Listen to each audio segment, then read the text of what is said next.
Hello and welcome to the cult complex of Cetinoiava or Cetinoiava Mogila. The cult complex was built at the end of the 4th century BC and the first years of the 3rd century BC.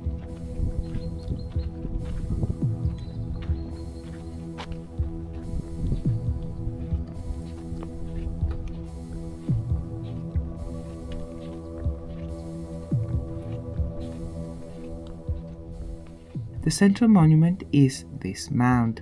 The mound is surrounded by a stone rampart. The stone rampart, or Krepida, represents the solar circle. It also represents the horizontal plane, sort of the mundane or the visible world, but the mound itself cuts across this horizontal plane and connects the underworld, the earth, and the sky.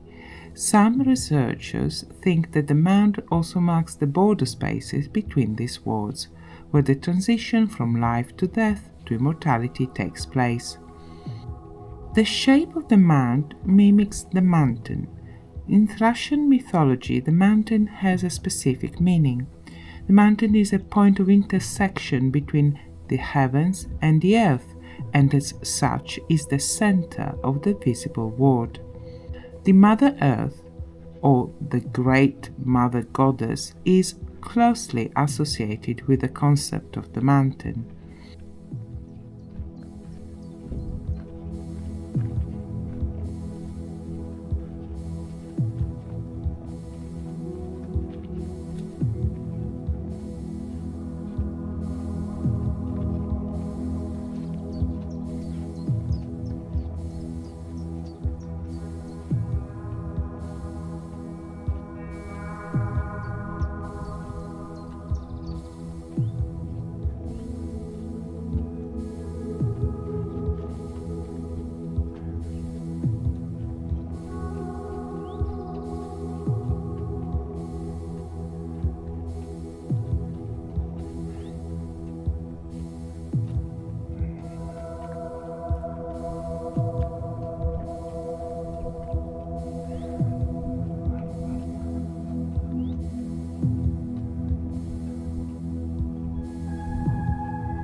There is a bit of a disagreement on what this is. Some archaeologists think it was used to hold wine, but some researchers have suggested that it was used for storing water. This temple complex was visited often and by many people, and there would have also been many priests carrying out the Orphic rituals. And all these people needed water for drinking and cooking and cleaning. Also, water was central to many Thracian rituals. This idea is further supported by the discovery of small pits containing the remains of everyday household objects and burnt materials, confirming the presence of permanent or semi-permanent habitation around the mound. However, the idea that it was used to store wine is supported by reports of the use of wine mixed with other hallucinogenic substances in the rituals to awaken the Orphic king.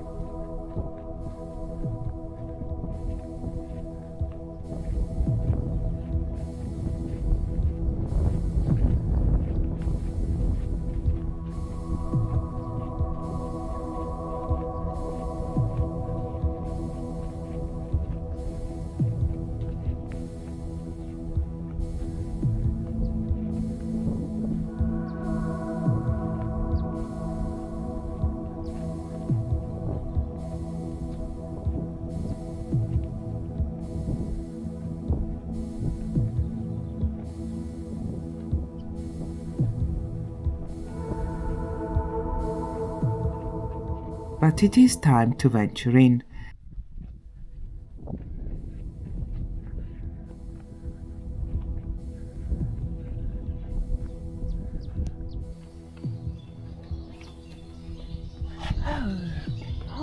Holy macaroni!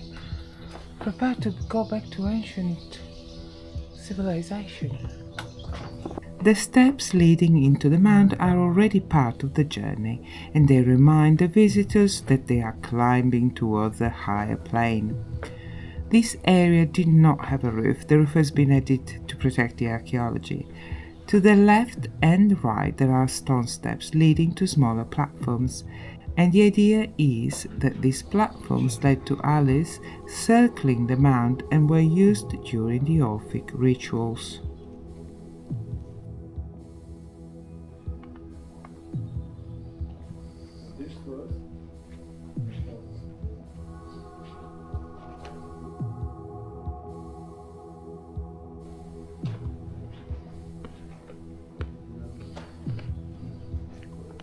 More and taller steps led through a set of stone doors, now removed, into this antechamber.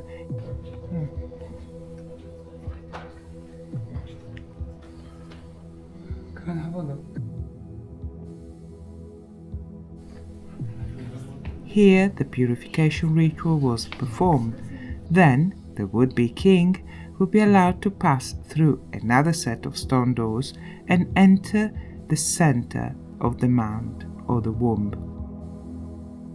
And so, in this chamber, through shamanistic rituals, the union between the would-be king and the great mother goddess is completed, and he is reborn as the Orphic ruler.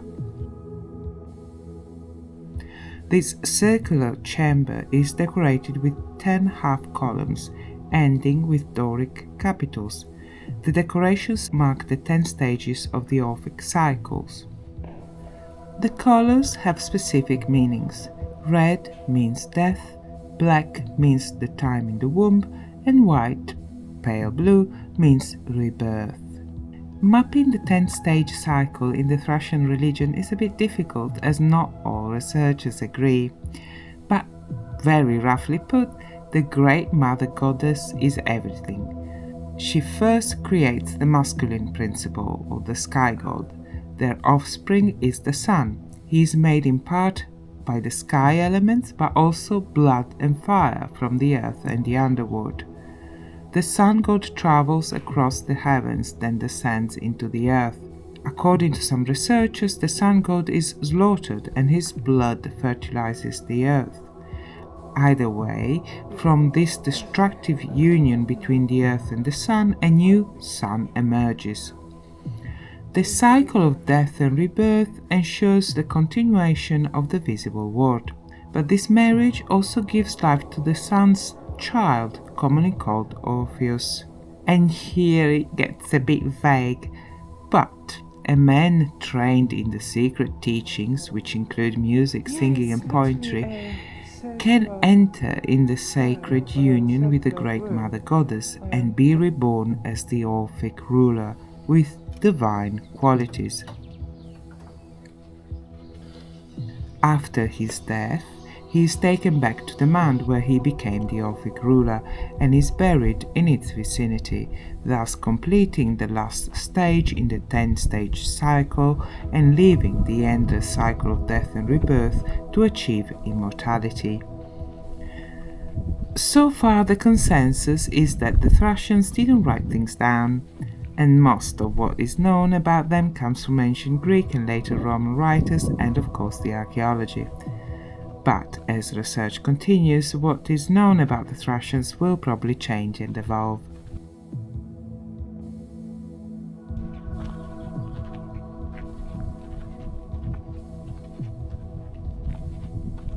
Thank you for watching. In the next video I'll show you another interesting corner of Plovdiv. Hope to see you then.